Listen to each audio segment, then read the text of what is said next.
Muchachos, buenos días, ¿cómo amanecen?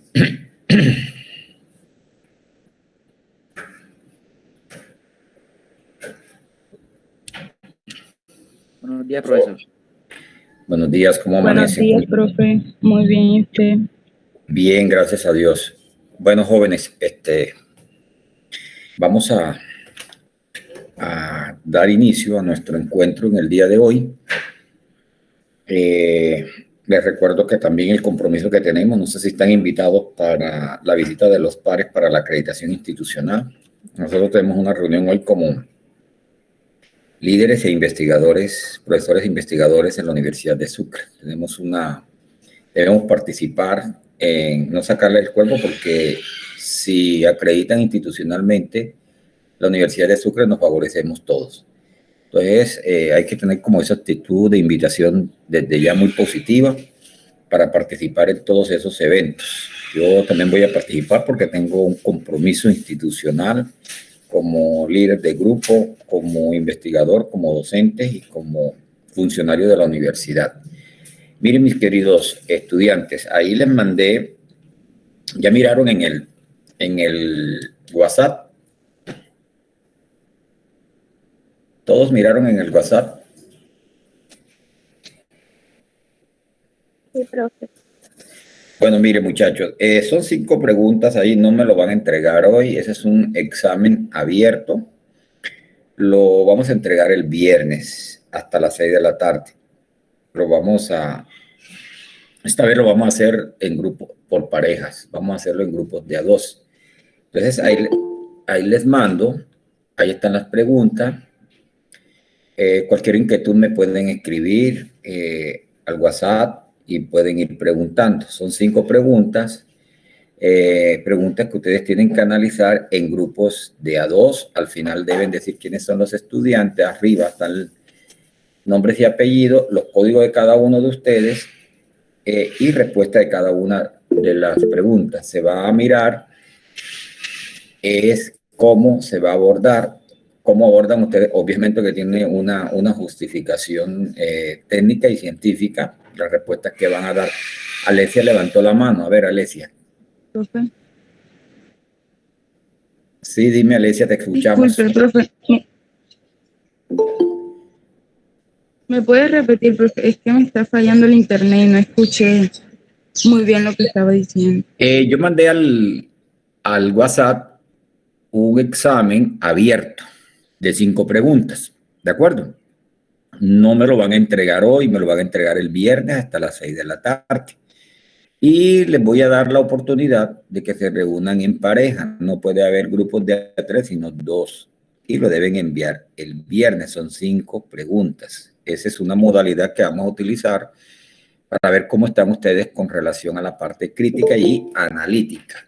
Entonces, ustedes tienen allí, todos tienen las mismas 5 preguntas, pero lo van a responder por parejas y lo van a enviar me lo van a enviar al correo. El viernes hasta las 6 de la tarde, 6 y 5 ya eso nos acepta, 6 y 1 minuto nos acepta. Y en la otra semana vamos a hacer otros tipos de pruebas para ver cómo están ustedes, cómo van con la parte de los conocimientos que han venido adquiriendo en el transcurso de esta asignatura. ¿De acuerdo, Alexia? No sé si hay alguna preguntita. Hacemos ese de abierto, de acuerdo a cómo el fin de semana yo evalúo. La otra semana vamos a hacer, porque ya estamos terminando, prácticamente terminamos esta semana y la otra.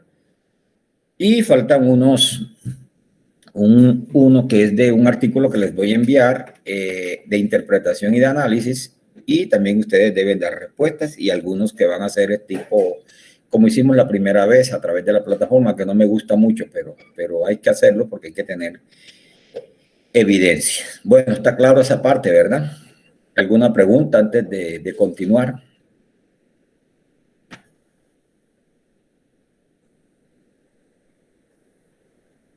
Bueno, jóvenes, vamos a dar inicio entonces a nuestro encuentro del día de hoy. Antes de continuar con la temática que traíamos la semana pasada, quiero compartir con ustedes. Bueno, Bueno, nosotros estábamos mirando la parte, vámonos acá arriba, porque lo que voy a tocar y lo que sigue, pues, eh, tiene que ver mucho con, permítanme aquí que está entrando alguien. Bueno, mire, jóvenes, Profe, dígame.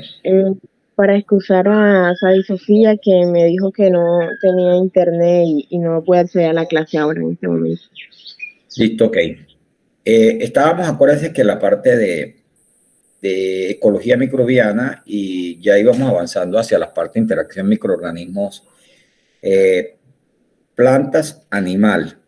Pero yo les decía algo muy importante, jóvenes, que no se les puede olvidar porque lo vamos a mirar dentro de la microbiología, no solamente toda la parte que tiene que ver, todas esas relaciones que se establecen entre dos organismos, sino vamos a mirarlo no solamente las condiciones, o sea, el nicho ecológico, el hábitat, con todos los factores, sino que vamos a mirar algo muy importante de ellos y es lo que tiene que ver con las interacciones, pero para poder ver las interacciones, nosotros necesitamos conocer realmente los microorganismos, su hábitat y qué es lo que ellos hacen o el papel funcional de ellos.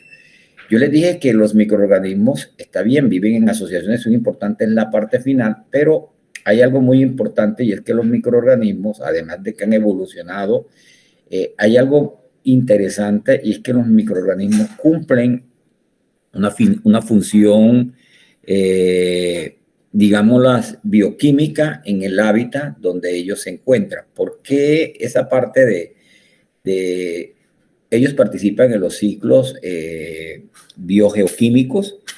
Y esa parte es interesante porque me llama mucho la atención ayer que algunos estudiantes o algunos ya egresados de maestrías y de doctorado que se van a vincular a un proyecto de hacer una exploración de microorganismos. Yo les comenté la semana pasada en los manglares, en ese nicho ecológico de ahí donde se produce el nódulo y los lodos y donde actúa el nodo, lodos y las raíces de los manglares, donde confluyen pues todos los residuos y se encuentran ahí. Ahí van a hacer una exploración de diversidad de microorganismos presentes en ese hábitat. Entonces, pues ellos iban directamente van a tomar muestras y van a hacer el secuenciamiento de todos los posibles genes, lo que llaman un clustering, para armar una filogenia de lo que posiblemente esté allí. Y de acuerdo a la especie, entonces ellos hacer como una inferencia de las posibles papel funcional que cumplen las bacterias o los microorganismos en ese hábitat. Yo les dije a ellos que ellos pueden, antes de dar inicio a ese estudio que es interesante, tienen que mirar algo muy importante y es lo que nosotros llamamos en esos ecosistemas, hay que mirar prácticamente como un microcosmo, traer muestras y realmente mirar las actividades no solamente metabólicas, sino mirar posiblemente cuál sería las funcionalidades de esos microorganismos allí y después ya pues se dedicaríamos a unos estudios más amplio en la identificación porque lo importante es determinar el papel funcional. ¿Por qué les estaba diciendo, les estoy comentando para ya continuar, jóvenes? La semana pasada pues ustedes hicieron unas disertaciones muy importantes de los microorganismos extremófilos con algunos ambientes inhóspitos para otros para otros organismos o para otros microorganismos, pero hay unas condiciones y yo les preguntaba a ustedes que trataran de conectarse con la realidad y los hábitats que nosotros tenemos en nuestra región. Alguien decía, no, yo no soy de este departamento, pero ustedes lo pueden simular y mirar en sus condiciones allá en otros departamentos, donde ustedes harían esas exploraciones de esos microorganismos. En el caso de los manglares, se sobreentiende que deberían tener una condición extremófila por la concentración de sales, deberían haber microorganismos allí halófilos, bueno, con unas aplicaciones o con unas actividades enzimáticas Eso tendrían que direccionarlos cada uno de acuerdo al tipo de estudios que cada uno van a realizar. Pero yo les decía a los jóvenes que ellos vieron sus microbiologías, no, algunos conmigo, otros no, otros con otros docentes, y yo les decía a ellos que ellos tienen que simular un microcosmo, un micronicho, para que ellos puedan mirar esas actividades inicialmente de partida, además de determinar qué hay ahí en ese sedimento. Si en ese sedimento, pues en ese lodo existen contaminantes, determinar qué tipo de contaminante, porque eso es un factor importante para saber qué posiblemente estarían haciendo las bacterias o los microorganismos que están allí, y mirar qué capacidad reductora tendrían ahí. Entonces me preguntan ellos, pero ¿cómo hacemos un microcosmo? Yo le dije, no, lo que pasa es que ustedes tienen los conocimientos, pero tienen que integrarlo. Y una integración de esos conocimientos, ustedes en su biología y bioquímica y química, creo que vieron algo muy importante que se llama la columna de Wynadowski. Y yo les dije a ellos, ese es un paso, ese es un microcosmo natural, un micronicho donde ustedes pueden mirar unos nichos metabólicos, y en presencia, sabes que va a haber oxígeno desde la parte superior y va disminuyendo hacia la parte inferior, y también la parte de la luz.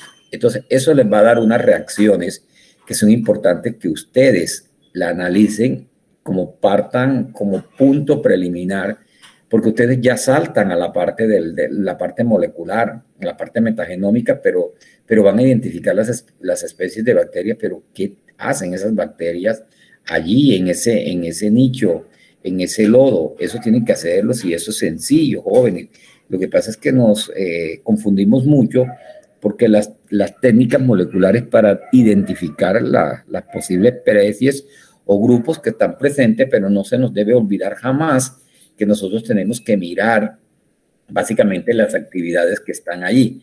Entonces, en esa columna de Wynadowski nos permite ilustrar básicamente, y eso lo pueden hacer con una probeta. Eso es un ecosistema en miniatura donde ustedes van a determinar y van a observar a través de las actividades metabólicas, cambio de color, la presencia de microorganismos con diferentes actividades metabólicas, y ustedes van a mirar los consorcios microbianos presentes en esos ciclos biogeoquímicos. Y algo muy importante, jóvenes, porque no solamente van a determinar las especies, sino las posibles asociaciones microbianas que estén presentes en ese ambiente.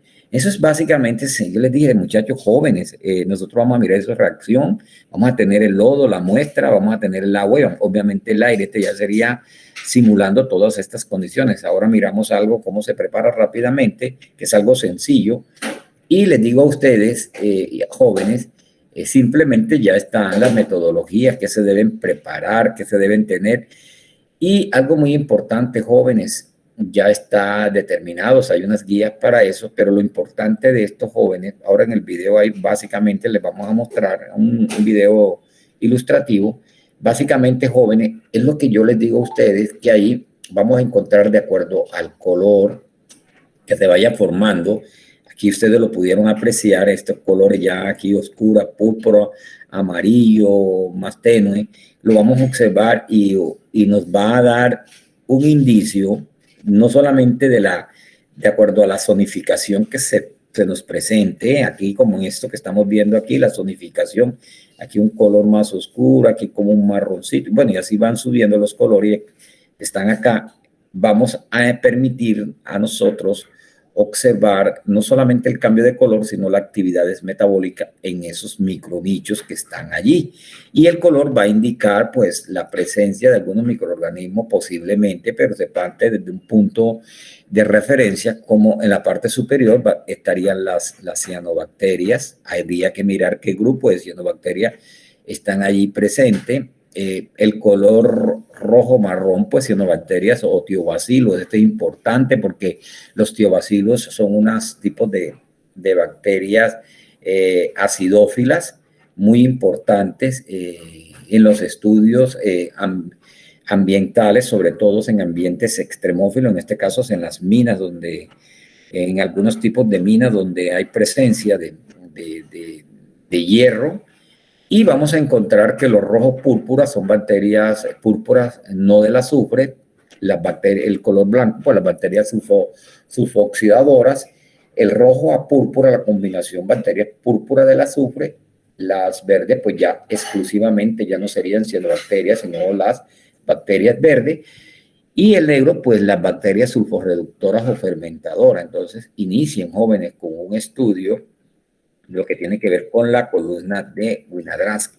Entonces, les digo a los muchachos que está bien, exploren la diversidad, pero no se les olvide que hay una diversidad funcional que es el punto de partida para que ustedes puedan realizar todas las investigaciones que se generen de ahí, porque tienen que tener un punto de partida de qué es lo que van a encontrar allí. El resultado genómico les va a dar las especies, pero el punto de partida de todo investigador es saber qué es lo que realmente ustedes van a encontrar allí.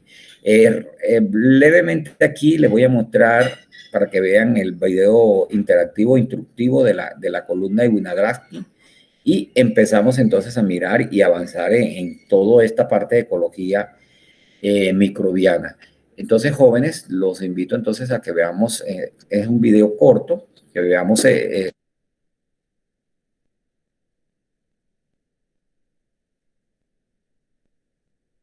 autorreciclable sostenido por la energía lumínica donde proliferan la columna de Winogradsky. Esta columna constituye un modelo de ecosistema autorreciclable sostenido por la energía lumínica donde proliferan microorganismos. Muestra cómo estos ocupan diferentes microespacios que van de acuerdo a sus tolerancias medioambientales y sus requerimientos metabólicos. El objetivo de esta actividad es comprender las interacciones ecológicas entre algunos microorganismos y los efectos que generan en ciertos ciclos biogeoquímicos. También será el observar variaciones en 3 tratamientos que difieren en su sustrato. Materiales y procedimientos. Se cortó la botella en su parte superior. Se realizó una mezcla de sustrato a utilizar. Se procedió a homogenizar. Luego de un relleno de aproximadamente 5 centímetros, se incorporó una franja de 1 centímetro de ancho de hojas molidas. Se compactó. Se volvió a incorporar la mezcla de sustrato hasta rellenar los primeros 2/3 de la botella. Se compactó y se procedió a verter el agua estanque. Se realizaron 3 protocolos que se diferencian en la composición del sustrato utilizado. Columna 1, conformada por 70% de humus de lombriz y 30% de tierra pobre en materia orgánica. Columna 2, por 30% de humus de lombriz y 70% de tierra pobre en materia orgánica. Columna 3, un 30% de tierra pobre en materia orgánica y un 70% de lodo, no presentando humus. Resultados. A 3 semanas del montaje se observó que las columnas con humus no quedaron muy bien compactadas, quedando pequeños espacios de aire en el sustrato. En todas las columnas aparecen y se empiezan a extender zonas ennegrecidas, principalmente en columnas con humus y en la franja de materia orgánica. Las zonas negras son producidas por bacterias sulforreductoras. Estas bacterias quimioheterótrofas oxidan la materia orgánica al reducir el sulfato, resultando sulfuro de hidrógeno que ante la presencia de metales pesados como el hierro forma precipitados con el color observado. Esta reacción ocurre bajo condiciones anóxicas y aporta azufre reducido a la comunidad microbiana, el cual puede ser fuente de electrones para ciertas bacterias. Además, existen en estas zonas Clostridium, una fermentadora de celulosa. A 6 semanas del montaje, las zonas negras siguen aumentando en todas las columnas, produciéndose también burbujas de gas.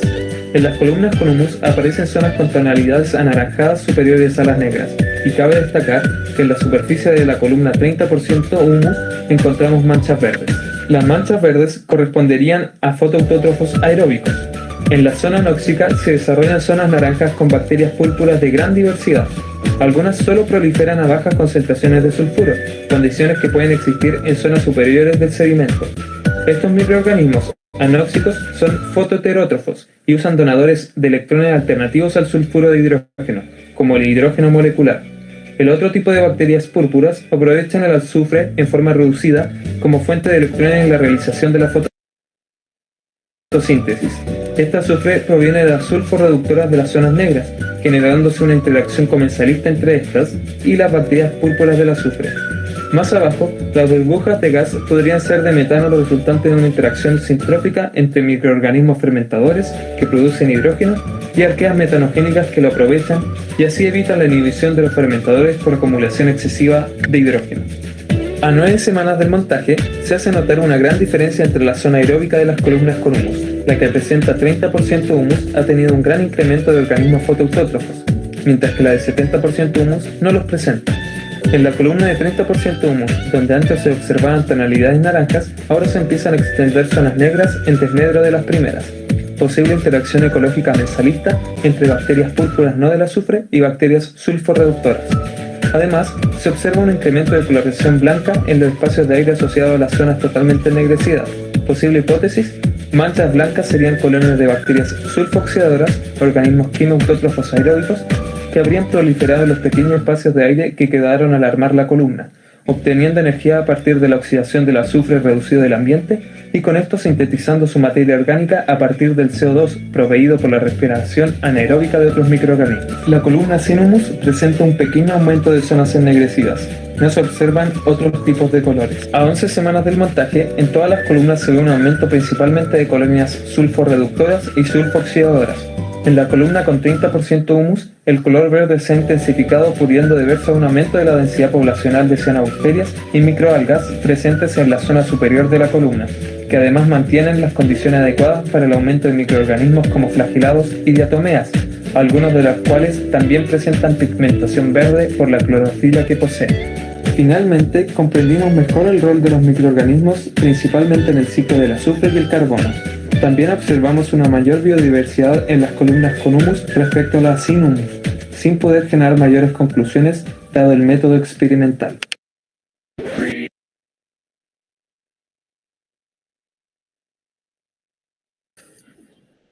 Bueno, jóvenes, ahí observaron ustedes el video de lo que les puede predecir ese microambiente o micronicho a través de la columna de Winogradsky. Bueno, cuando ya ustedes hacen eso, les digo a todos los que van a iniciar en la parte de la exploración o los estudios ecológicos de comunidades de microorganismos, que ese es el punto de partida para todos los estudios que quieran hacer o quieran realizar. Bueno, ya una vez ustedes realizan esos estudios preliminares, eso no demora sino aproximadamente mes y medio o un mes, dependiendo de las condiciones que ustedes les brinde, y ya van a tener unos resultados preliminares. Y de ahí pues se pueden hacer los muestreos y determinar exactamente, ya sabiendo las actividades o las reacciones que se presentan ahí, posiblemente elucidar cuáles son las posibles actividades metabólicas de esos microorganismos. Bueno, una vez que ya tenemos eso, pues ya nosotros pasamos a algo más fuerte, ya algo más robusto, ya más científico, que es lo que ellos van a hacer, que es lo que ellos van a identificar y lo que ellos van a encontrar. Entonces, partimos entonces de ya técnicas moleculares o identificación molecular de interés de cepas o de especies microbiológicas de gran interés. Entonces, miremos aquí cuáles son las posibles opciones o alternativas que se puedan presentar de acuerdo al interés del grupo, a las capacidades del grupo y digamos a los recursos que el grupo tiene para liderar un tipo de investigaciones como esta. Entonces los invito a ver este microorganismos de manera correcta es fundamental en cualquier proceso que los utilice. Y también cuando estamos intentando establecer el agente etiológico en caso de infección. Sabemos que la clasificación basada en características morfológicas o en pruebas fenotípicas suele llevarnos a confusión. Actualmente, las pruebas más usadas y confiables son las basadas en DNA. En este video les mostraré de qué se tratan esas pruebas y qué alternativas tenemos. Bienvenidos. La mayoría de la vida en nuestro planeta no la podemos ver directamente con nuestros ojos, ya que está por debajo del umbral de detección, que suele ser alrededor de los 0.1 milímetros.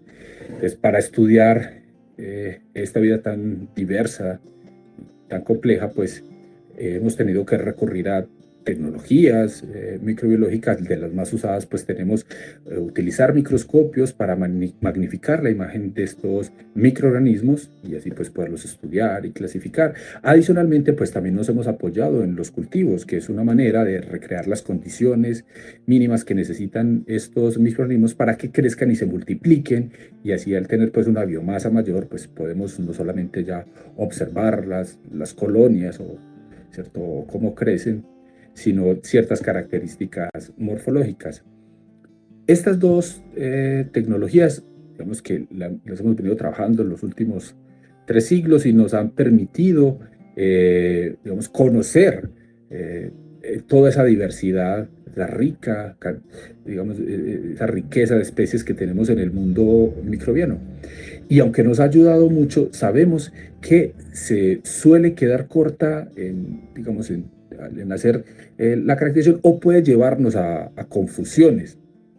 Entonces, para ponerles un ejemplo, miren, cuando nosotros hablamos, por ejemplo, de la bacteria E. coli, de Escherichia coli, pues puede ser una bacteria inofensiva que tenemos como comensal en nuestros intestinos, pero puede haber otras que también son de la misma especie y que puede producir diarreas muy graves, sobre todo en niños.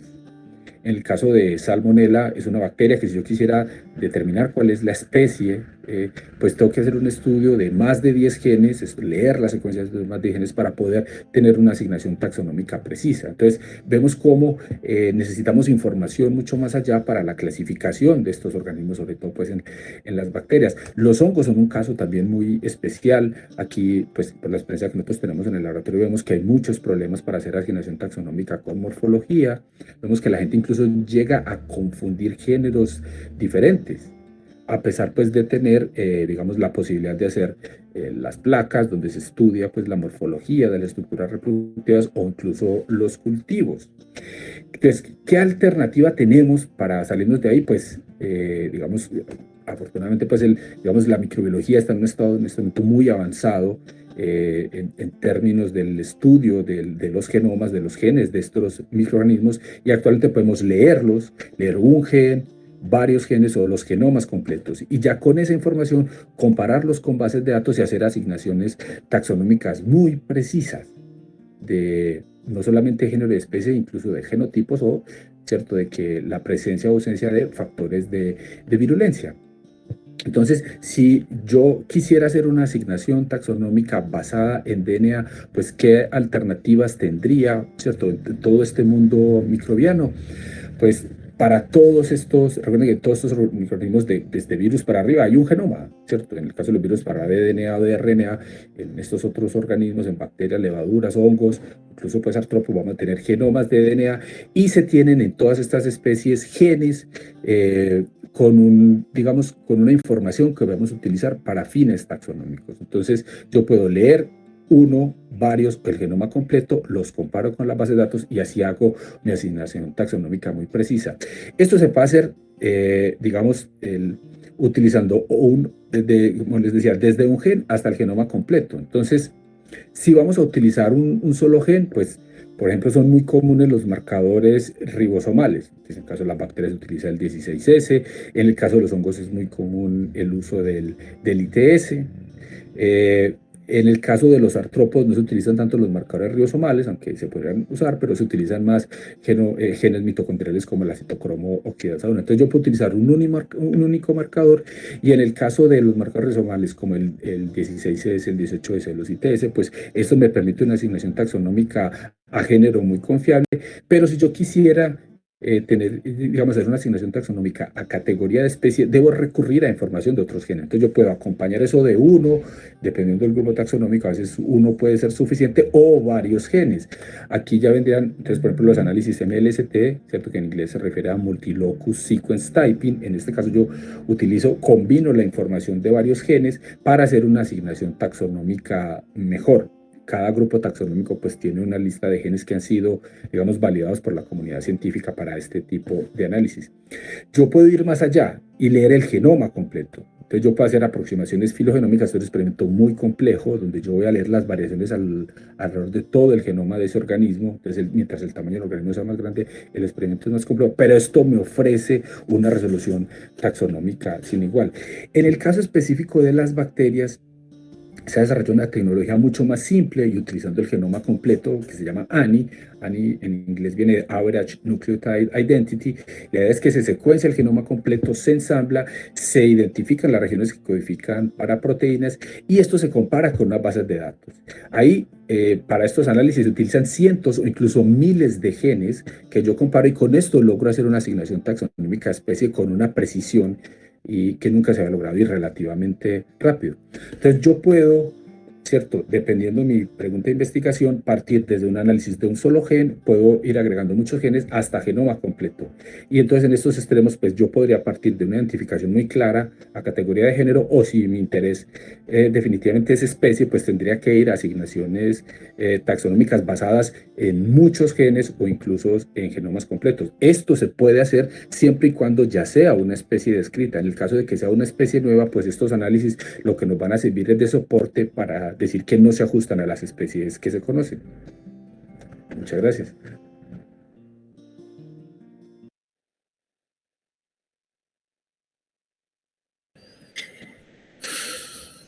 Bueno, jóvenes, miremos entonces conclusiones, a ver, para continuar.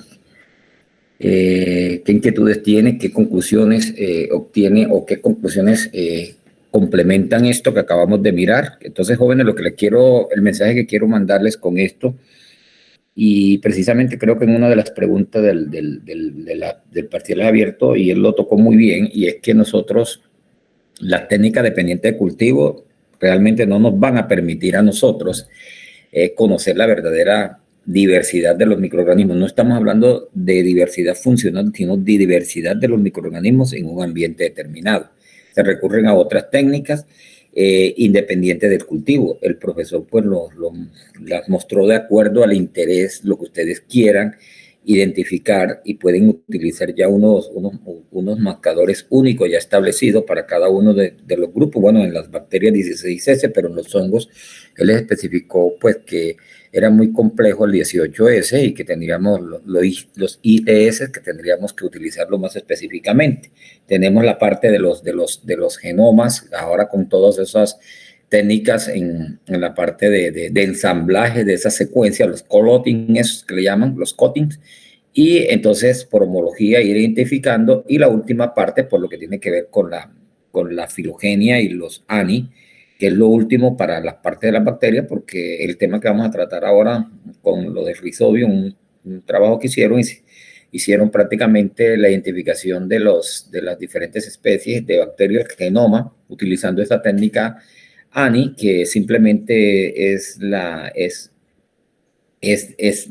una técnica donde prácticamente se secuencia todo el genoma, pero dentro del genoma se busca aquellos genes que expresan proteínas específicamente. En el caso pues, del Rhizobio, las que son de interés, sobre todo en esta parte de la ecología microbiana y la interacción microorganismo-planta. Pero miren ustedes que eso va a depender del interés de cada uno de los investigadores. Aquí lo que les estoy diciendo, como en forma general, que ustedes toman la decisión de acuerdo a las investigaciones que ustedes van a realizar. Yo no los estoy induciendo a que tienen que coger la técnica más sofisticada, porque eso va a depender no solamente de los recursos, sino de las capacidades del laboratorio. Como les digo yo a los muchachos que tengo allá, y por eso siempre no tenía sentido que nosotros el secuenciamiento obviamente, porque nosotros no tenemos un secuenciador y mandamos, pero todo lo que sea antes del secuenciamiento y todas esas cosas, utilizando todas estas técnicas, que nosotros los hagamos directamente en el laboratorio. Conozco algunas personas, pues algunos trabajos que he visto que inclusive simplemente hacen, en el caso de las bacterias cultivables, simplemente las aíslan y prueban la actividad y mandan la cepa, o lo que llamamos nosotros el aislamiento, y entonces lo mandan en Colombia, pues aquí está una empresa que secuencia, y entonces le manda todo listo y le manda la secuencia y ustedes las alinean, y entonces en el alineamiento ustedes determinan posiblemente qué especie es. Pues acá nosotros, pues a nivel del grupo de investigación, simplemente nosotros lo que hacemos ya es, nosotros mismos extraemos el ADN lo amplificamos de acuerdo a lo que nosotros querramos, si con primes o oligonucleótidos específicos, o determinar de pronto en el caso de las bacterias que tienen la capacidad de resistir o que crecen en ambientes donde hay mercurio, ya nosotros tenemos pues los genes exclusivamente MERC para identificar dentro de esas quiénes están ahí, y eso nos va orientando directamente. En el caso de las solubilizadoras de fosfato, los genes que tengan, que expresen esas proteínas o la parte de sideróforos, y ahora estamos con la CC desaminasa, entonces ya nosotros direccionaríamos más prácticamente esos oligos o esas unidades individuales para identificar especies de interés, pero eso ya depende exclusivamente del interés de cada uno de los investigadores, de cada uno de los trabajos o los estudios a donde ustedes quieran llegar. Bueno, obviamente que yo estoy aquí en un tema de microbiología, pero yo sé que todos ustedes no van a trabajar con microbiología, simplemente les estoy mostrando cómo desde la microbiología ustedes pueden dimensionar o pueden llegar a elucidar o hacer los estudios que ustedes requieran de acuerdo, no solamente para identificar las especies, sino para identificar todas unas poblaciones de microorganismos que tengan interés o que tengan, como les digo, que despierte para ustedes un interés particular. En el caso de nosotros, pues nosotros hacemos, y obviamente, y nosotros tenemos que identificar si hay bacterias en un ambiente extremófilo, en este caso donde trabajamos mucho con metales pesados, tenemos que saber cuáles están ahí posiblemente y si tienen esa capacidad. Después ya hacemos un estudio, uno con técnicas dependientes del cultivo para determinar hasta dónde más o menos pueden tolerar, o hacemos una exploración en forma general a partir de esa muestra y exploramos todas las posibles especies que estén allí presentes en ese nicho, en ese ambiente contaminante con altas concentraciones. Obviamente que determinamos en el suelo las concentraciones de los metales pesados que están en el suelo, lo hacemos en las raíces, en el tallo y en las hojas, para saber cómo es el flujo o la fluctuación de los, digámoslo así, de esas concentraciones de metales pesados, pero también determinamos en cada uno, en raíz, en tallos y en hoja, la presencia de esas bacterias, en este caso, pues las endófitas que estén presentes allí, y ya tenemos más o menos en el suelo, las de la rizósfera, las de las raíces, de acuerdo a la concentración de metal pesado, posiblemente tenemos la capacidad de esas bacterias de estar adaptadas a esas concentraciones si están por encima de los niveles permitidos a nivel internacional, que lo consideran al suelo dentro de un nivel tóxico. Entonces ya uno sabe que hay una toxicidad por ese metal pesado, y entonces ya uno va elucidando el grupo de bacterias, y pues el interés allí es saber qué bacterias están allí exclusivamente tolerando. Pues no hablemos tolerando es cuando ya nosotros suponemos que hay concentraciones y que ya están ahí, pero cuando hablamos de resistencia, si tienen el gen MERC exclusivamente de mercurio. No sé si ustedes tienen alguna preguntita para ya continuar o pueden hacer un aporte a esta parte que vimos aquí con estos dos temas, que es la parte de los estudios de ecología microbiana y a la identificación de especies, o a la parte de identificación de poblaciones de microorganismos presentes en un nicho o en un ambiente. Entonces eso era lo que yo le decía a los muchachos, a los investigadores. Buenos jóvenes, ya hagan eso, miren la actividad catabólica, predigan lo que tienen allí, y ya como ustedes quieren es la parte genómica, pues identifiquen todos por la técnica que ustedes se adapten más al presupuesto y tengan allí una filogenia, unos perfiles, unas secuencias de las posibles bacterias que tienen allí. Y lo otro, lo que tienen que hacer es un estudio predictivo, en el sentido de que de acuerdo a la identificación de esas especies, pues buscar en la información posiblemente cuál sería el papel dependiendo de la especie que identifiquen, y los estudios de reporte, o eso sería como una revisión de literatura para que ustedes confronten lo que tienen con lo que ya existen esos trabajos. Y en el caso, como lo dijo el profesor, de tratarse pues de una especie nueva, pues ya el trabajo sería mucho más difícil, porque habría que hacer otros estudios mucho más de esas nuevas especies, y entonces tratar de no solamente el reporte de nueva especie, sino realmente el papel funcional de esas especies allí. Entonces esa sería otra parte que también en los estudios de ecología microbiana que nosotros tendríamos que valorar o sopesar dependiendo a lo que nosotros nos encontremos. A ver, jóvenes, los escucho entonces para continuar entonces con otra temática. Están como que bastante calladitos, los asustó el parcial o que tienen alguna duda con el parcial.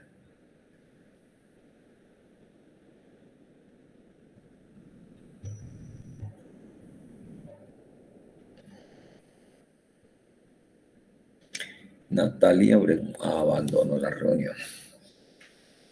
A ver, esos estudiantes inquietos, ¿qué piensan?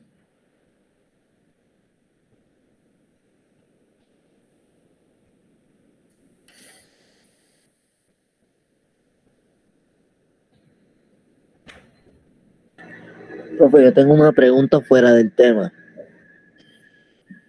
Sí, señor. Como es que el resto de cuestionarios de laboratorio se le tienen que enviar, porque nosotros habíamos enviado hasta el 7º laboratorio que fue antes del paro. Sí, claro, pueden enviarlo. Ya yo tengo el reporte de esas notas. La nota va a ser un 100%. Se va a mirar los cuestionarios, se va a mirar los exámenes en plataforma, los exámenes abiertos, tenemos los seminarios. Yo tengo un punto muy importante, no solamente, ahí acuérdense que se les olvidó que había la asistencia, algunos no, yo tengo el listado de los que están asistiendo, ay, profe, pero es que yo estaba en el grupo de no sé quién y yo, mira, al final, bueno, no, eso se mira, y algo muy importante que tengo en cuenta, pues la participación de todos ustedes, o sea, para hacer una evaluación en forma integral. Hay que, no de todos los informes, sino de los que nosotros logramos a través de los videos interactivos explicarles a ustedes. Entonces ya ustedes tienen 7. Acuérdense que hicimos, después de hicimos uno de calidad de agua y hicimos de los hongos. Entonces ya tendrían 2 más allí, ¿de acuerdo? Entonces ustedes pueden irle anexando. A ver qué otra pregunta fuera del tema. Leyeron las preguntas del parcial, perdón, del examen abierto. Para mí, pues, por lo que he visto en ustedes, pues, tienen unas capacidades y una integración de conocimiento que estoy seguro que van a dar sus respuestas y yo sé que ustedes son muy, muy pilosos en eso. Ok, profe, muchas gracias. ¿No más preguntas?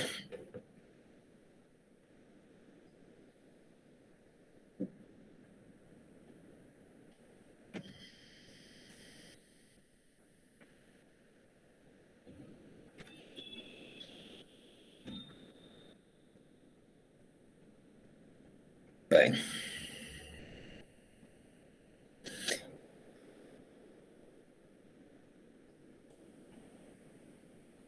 Bueno, jóvenes, vamos entonces a continuar. Están viendo ya esta diapositiva, ¿verdad?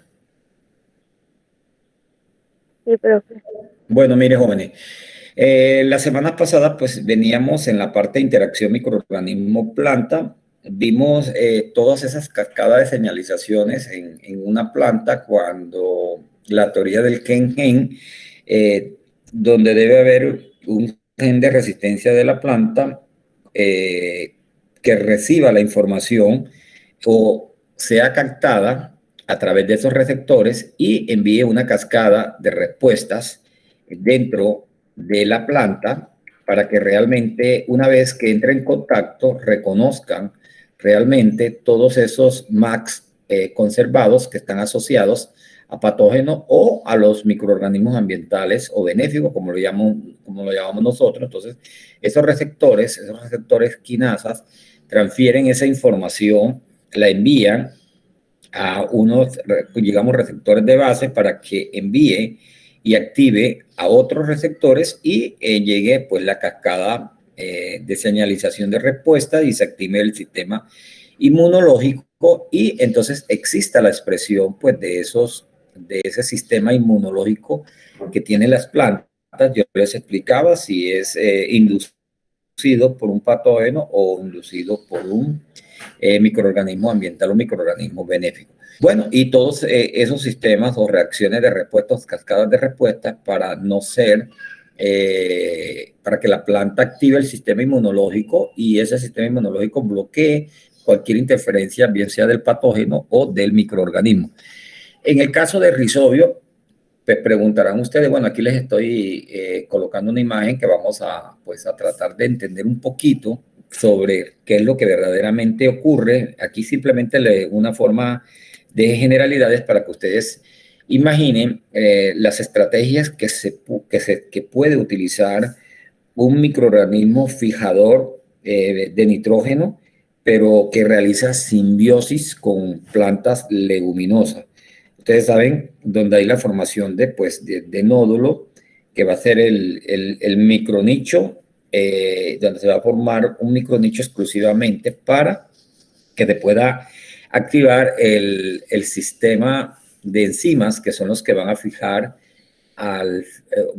dentro de ese nódulo, lo miramos, el nitrógeno atmosféricos y convertirlos en amonio, que es la forma, o nitratos, la forma como lo asimilan las plantas.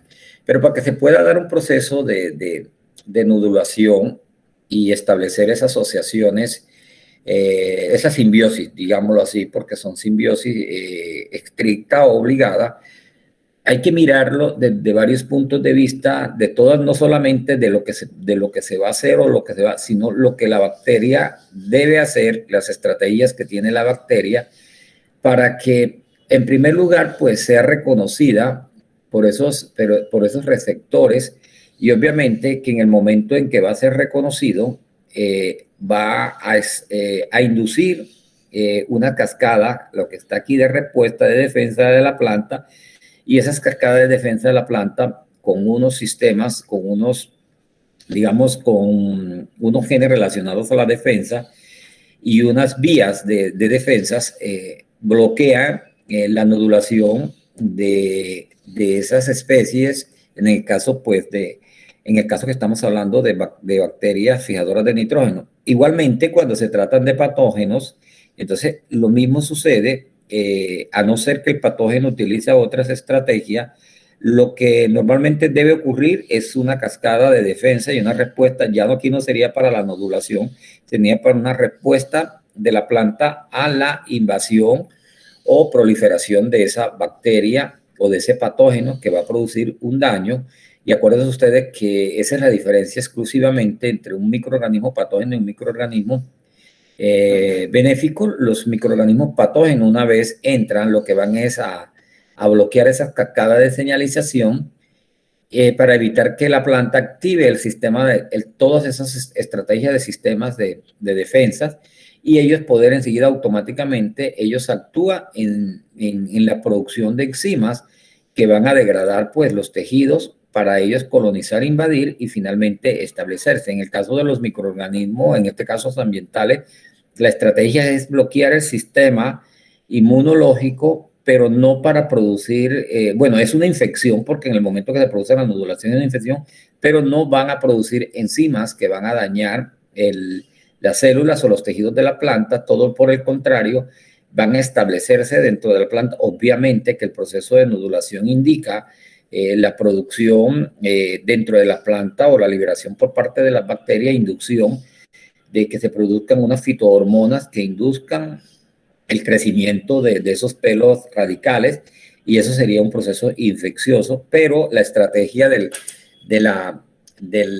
microorganismo, pues en este caso de la bacteria, en este caso Rhizobio, que es el ejemplo donde está aquí en este artículo, pues él utiliza varias estrategias que la vamos a ver más adelante, pero aquí un esquema para que ustedes imaginemos, y cuando estemos allá ya pues miremos una primera estrategia, y ahora lo vamos a ver más adelante. Bueno, lo primero es que tiene que ver un elicitor de respuesta en la bacteria que esté en el suelo, en este caso Rhizobio, y ese elicitor, en este caso, pues son unos compuestos que libera los pelos radicales de las leguminosas, y pueden ser compuestos, en este caso, pues flavonoide, Y esos flavonoides son unas moléculas señalizadoras que son recibidas, atraviesan pues la pared celular y la membrana y llegan a unos receptores, en este caso pues la parte que tiene que ver con los genes NOT en un plásmido,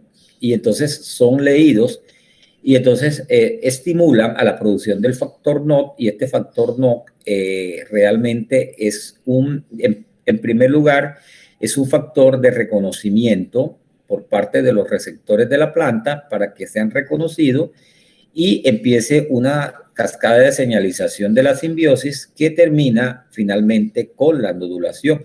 Pero eso, así como lo vemos aquí, es como muy simple de entenderlo, porque automáticamente cuando esto ocurre, esta estimulación de los flavonoides para que active o exprese dentro de la bacteria los genes NOT y sea reconocido por los receptores de la planta y pueda prenderse la cascada de señalización y la nodulación, automáticamente pues la bacteria tiene otras estrategias, y es que hay lo que nosotros llamamos los secretomas, hay unos efectores exclusivamente que ellas liberan o producen unos efectores.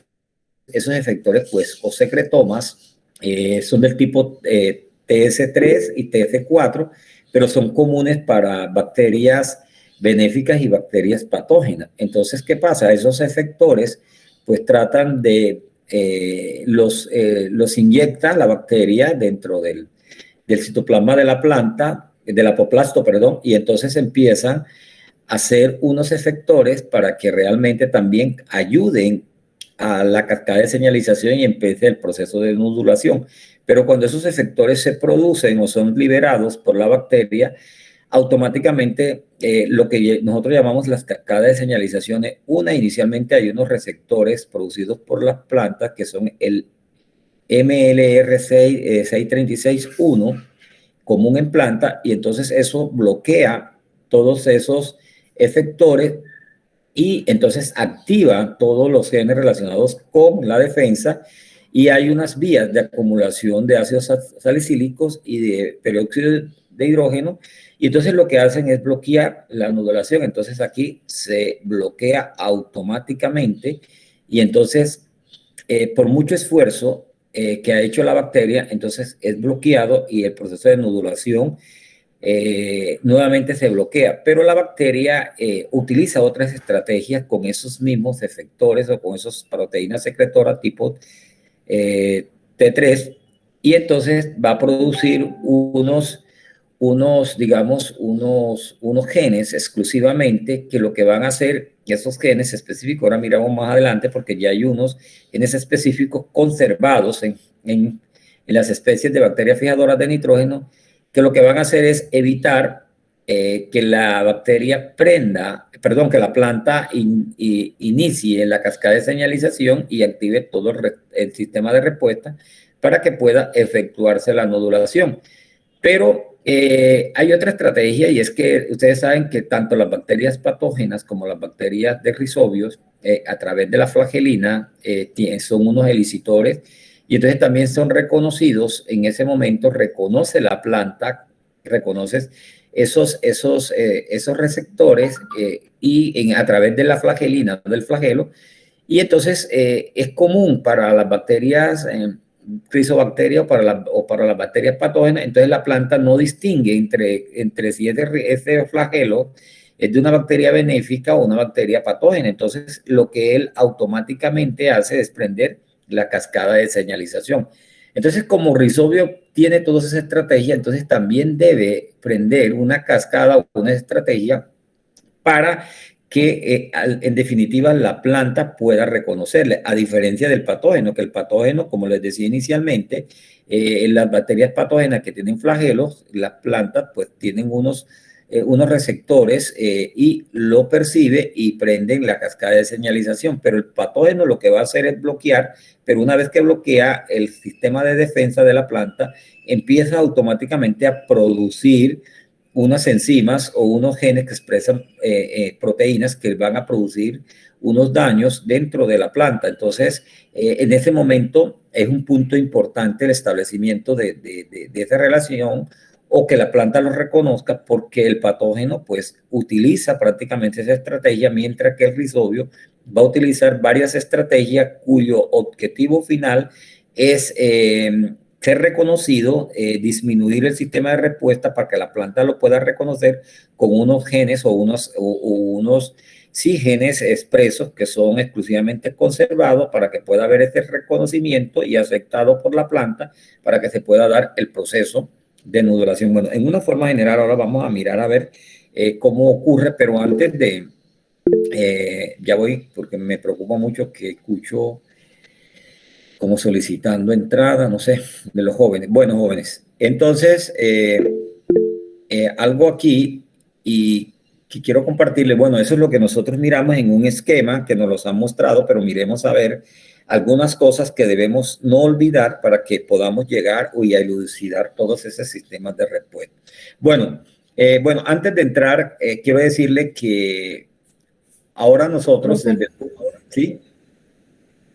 una preguntita, profe. Sí, mijita.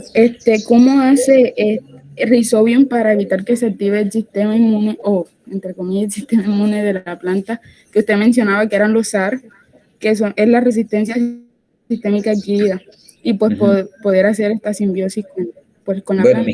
Bueno, mijita, ahora te lo voy a mostrar, pero ya te me adelantaste. En primer lugar, ella va a liberar unos efectores. Bueno, los efectores que utilizan los rizobios son T3 y T4, igual que un patógeno, ¿verdad?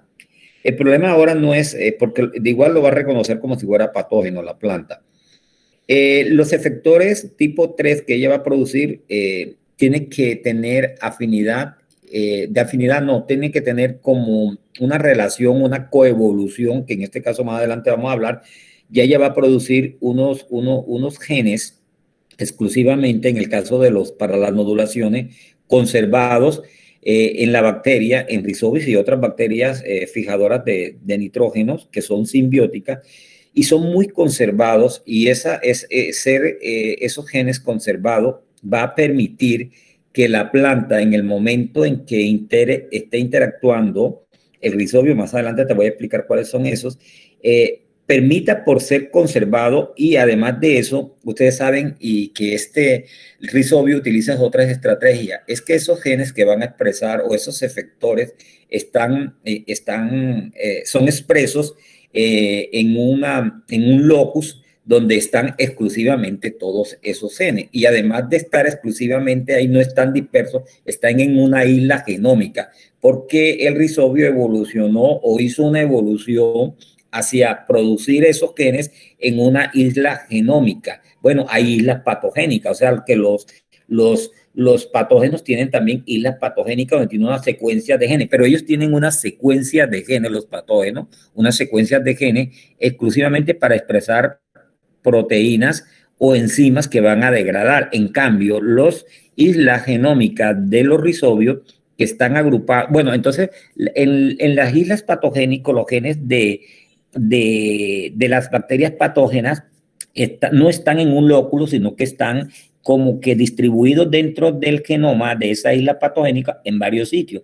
En cambio, la coevolución de rizobio le permitió agruparlos en unos grupos, en un solo locus, donde están esos genes, y entonces no están dispersos, y esa primera característica lo lee la planta por ese mismo proceso coevolutivo, y sabe distinguir el locus donde están los genes que son de bacterias benéficas, porque están en un locus y no están dispersos como en el caso de las bacterias patógenas. Bueno, sobre eso hay mucha teoría. Ya vamos a llegar allá, Alexia, y vamos a mirar esto. Bueno, pero quiero decirles algo para que no se vayan es que cuando nosotros hablamos de fijación biológica del nitrógeno, vamos a encontrar los que están dentro de los nódulos, que son los simbióticos. Hay varios grupos de ellos, pero resulta que en caña de azúcar, y ustedes expusieron algunos temas, hay unas bacterias que son asociativas, pero que fijan biológicamente el nitrógeno, y que no necesariamente tienen que ser en simbiosis a través de los nódulos que se produce en las leguminosas.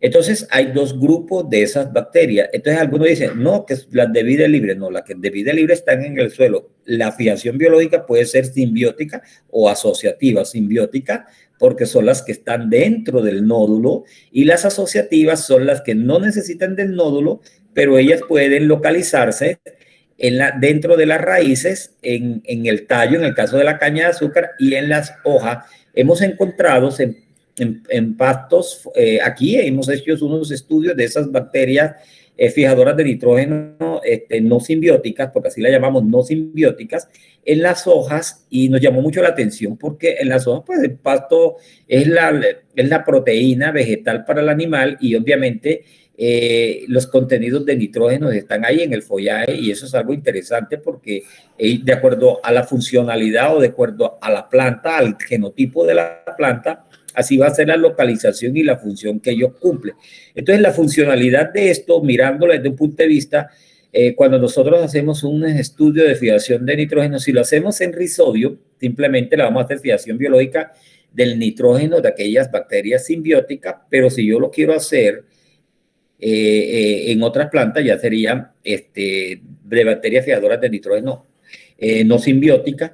Y lo que nosotros hacemos hoy es un fitomicrobioma, o sea, todas las posibles especies asociadas, tanto en nódulos como en otros compartimentos, en este caso, pues los organismos no simbióticos que pueden establecerse bien sea como epifíticos en la superficie o en la rizósfera, o pueden ser endófitos dentro de cada uno de los tejidos. Entonces, eso también hay que mirarlo y hay que elucidarlo.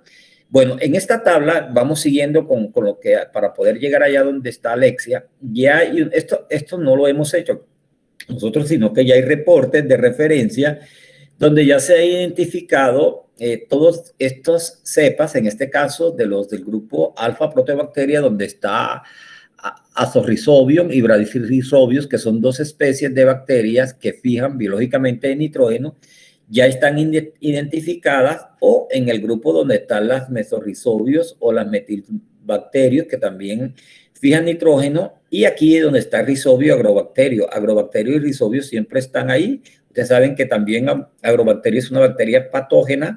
Ellos transfieren los genes TIC, que son los que producen no los nódulos, sino las agallas o en las raíces, donde ellos producen la tumefacción. Entonces, acordémonos un poquito sobre eso.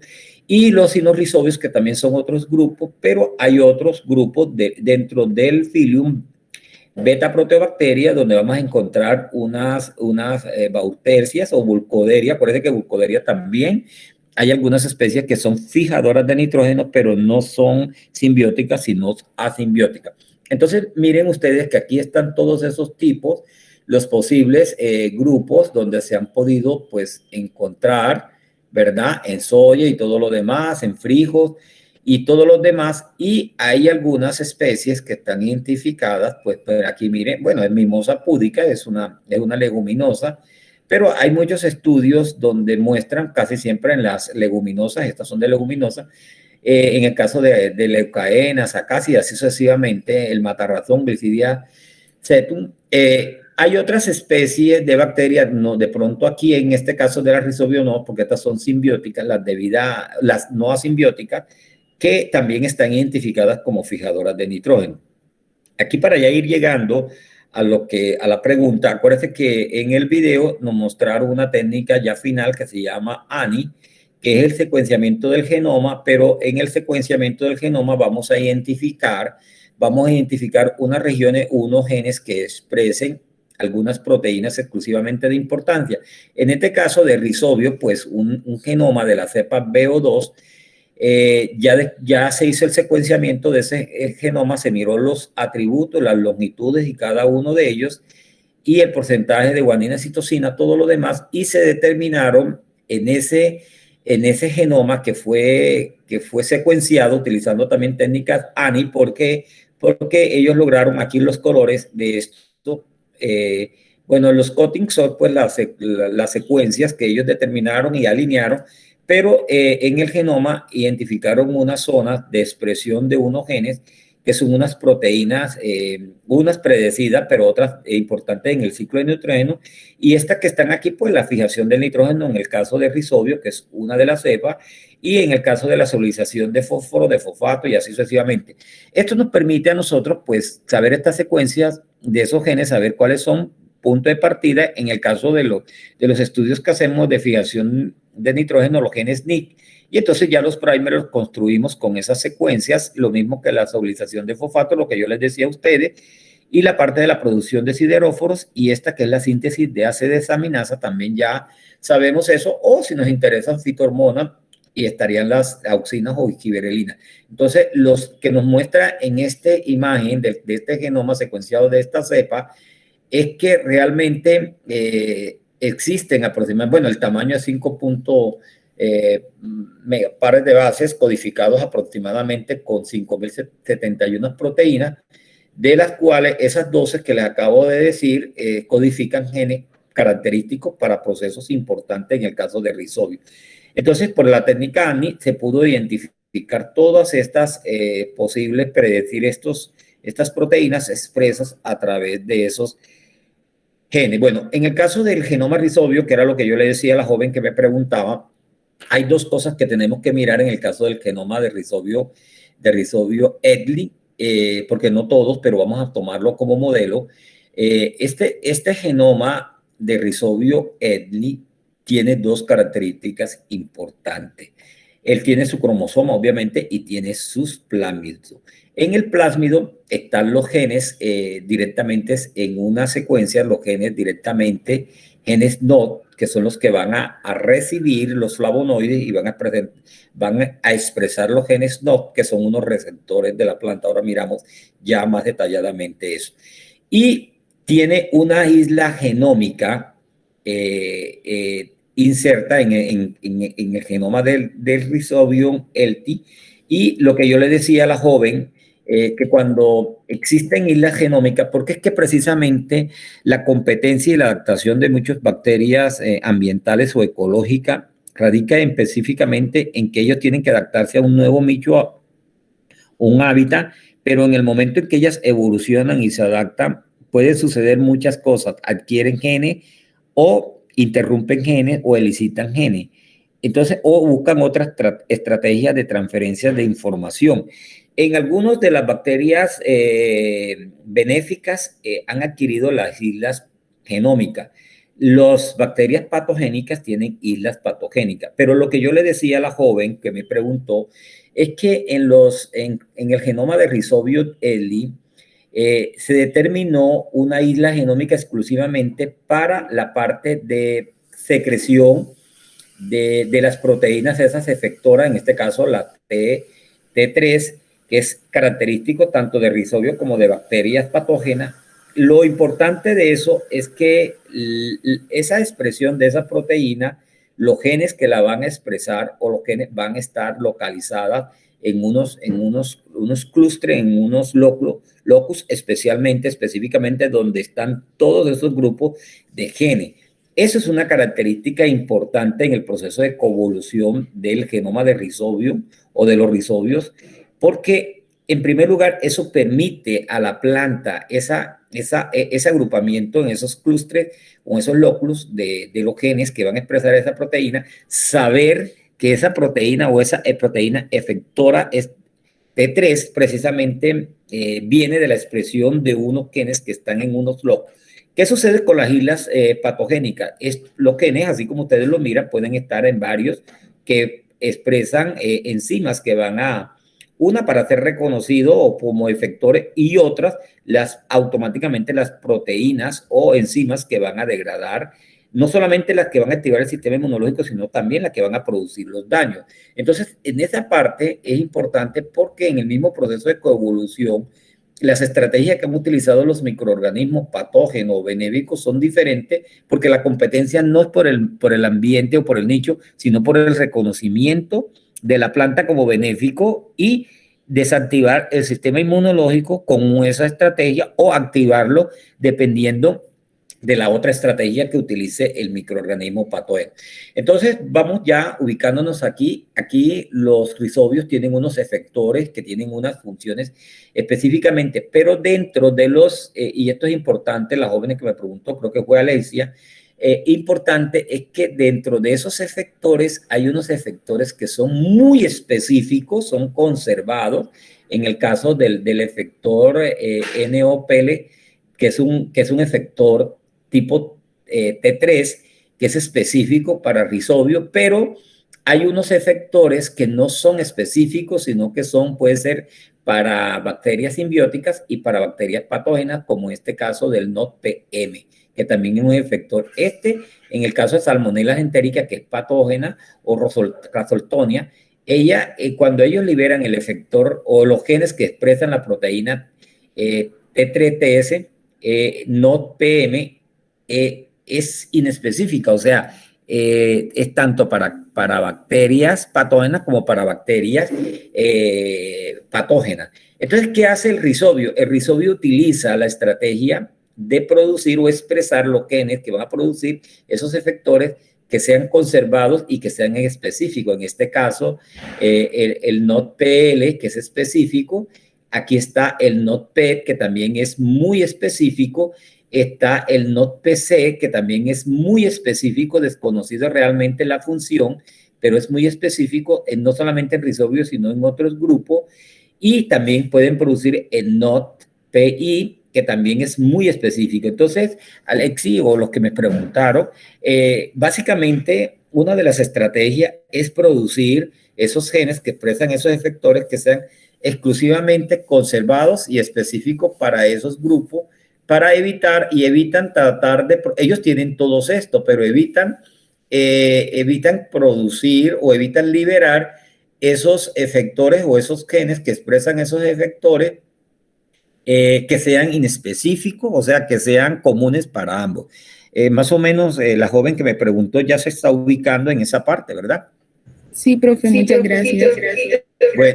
Bueno, listo. Entonces, esa es una estrategia, jóvenes, que nosotros tenemos que entender. Bueno, este campo de la microbiología, y esto es muy bonito, pero también hay que entender cuáles son esas estrategias. Entonces, miren, hay algo muy importante y es este receptor que es el MLR 6361. Este es una cisteína proteasa. Este es de las cascadas de señalización, pero lo producen todo, lo producen patógenos y lo producen bacterias fijadoras de nitrógeno. Entonces, también es importante porque hay un punto, un receptor de base, que es el que normalmente los patógenos producen pero cuando lo producen automáticamente la planta los reconoce y activa el sistema de respuesta, porque ya este efector es muy reconocido por la planta y entonces no diferencia, entonces activa una cascada de señalización. Entonces, en algunas especies de rizobio, bueno, en el caso de Brasidirrobio, que produce ese tipo, y en el caso de Mesorhizobium, ellos tienen que tener una estrategia diferente a los otros, porque estos dos son reconocidos y prenden la cascada de señalización para producir entonces una respuesta en la planta. Bueno, ahora sí. Entonces, lo primero que ocurre, jóvenes, es que la planta libera unos flavonoides, ¿verdad? Entonces, esos flavonoides son unas moléculas señalizadoras, hablamos como si fuera un cuoro sensi, entran y atraviesan y entran entonces en el plásmido, donde están los genes NOT, activa la secuencia de los genes dentro del plásmido y expresa los famosos factores NOT. Esos factores NOT, que son unos factores tipo receptores de superficie, van a ser reconocidos por unos receptores en este caso, de las raíces de la planta. Acuérdense que estamos hablando, porque esos están en el suelo y va a ser en las raíces de la planta, y automáticamente, al ser reconocido, que esa sería la primera estrategia, entonces empieza el proceso de nodulación. Pero eso no es así, porque este es el primer paso, pero simultáneamente la bacteria rizobio, estamos hablando de bacteria rizobio, produce unos efectores tipo T3SS, ¿verdad? Y entonces esos efectores tienen varias estrategias. Uno, unirse a estos receptores NOT para que ayuden a la cascada de señalización y nodule la planta. Dos, unirse en unos receptores de base de la planta que son activados, como los que yo les decía aquí, en el caso de otras especies, la planta produce unos comunes. Entonces, esto cuando se producen estos receptores de base, bloquean a este efector que va a estimular la nodulación, que evita entonces que este flavonoide que activó estos genes NOD y que fueron reconocidos, bloquean este sistema de respuesta. Y entonces la bacteria tiene que seguir produciendo unos efectores, dio cuenta que aquí no funciona, y entonces resulta que debe producir unos NODs o unos NODs exclusivos o específicos conservados para que esos puedan ser reconocidos por la planta como de ellos en ese mismo proceso coevoluciones específicos y conservados. Y entonces, jóvenes, aquí, tú sabes que las plantas liberan las bacterias patógenas y bacterias benéficas liberan unos efectores de T1 a T6. El T1 pues conservados en bacterias, todos en bacterias gram negativa, y T2 también conservado en bacterias gram negativa. Ellos lo producen o lo expresan en el citoplasma y algunos en los espacios periplasmáticos. Pero como les dije, las bacterias poseen un sinnúmero de proteínas secretoras de T1 a T6 de acuerdo al mecanismo de secreción que utilice cada uno. En el caso de la Rhizobio y las bacterias patógenas utilizan T3 y T4, ambas utilizan este mismo, pero Rhizobio va a utilizar T3 y las bacterias patógenas va a utilizar T3 y T4. Pero viene otro problema. Entonces el problema de esto que viene aquí, jóvenes, es que como Rhizobium y las bacterias estas fijadoras de nitrógenos tienen flagelina y tiene el lipopolisacárido, el antígeno 2, que son también unos elicitores de respuesta, las bacterias patógenas también lo tienen. Entonces, aquí entra en un dilema grandiosísimo, porque en ese momento la planta, los pelos radicales, las células de pelos radicales o los receptores no discrimina en el péptido de la FLL22 si es de Rhizobium o es de bacterias patógenas. Y entonces viene un gran problema porque los receptores de superficie de la célula de los pelos radicales reciben esos receptores y prenden la cascada de señalización. Y entonces, como ellos lo reconocen las plantas, entonces viene la cascada de señalización hacia los receptores quinasa y entonces automáticamente la planta activa el sistema de respuesta y bloqueo. Entonces se empieza a presentar un problema cuando se tratan de esos elicitores a través de los flagelos o del lipopolisacárido. Acuérdense que es en las bacterias gram negativas existe una capa externa donde están los lipopolisacáridos, en este caso la antígeno, que tienen capacidades antigénicas. Entonces viene este problema, pero la planta no va a reconocer feamente, sino que lo reconoce como patógenos los dos y activa la cascada de señalización. Entonces tiene que utilizar automáticamente el Rhizobio para separarse de la bacteria patógena la expresión de esos genes, de los genes NOD, y entonces va a expresar unos genes NOD exclusivamente conservados como NOD-PM, NOD-PT, y produce un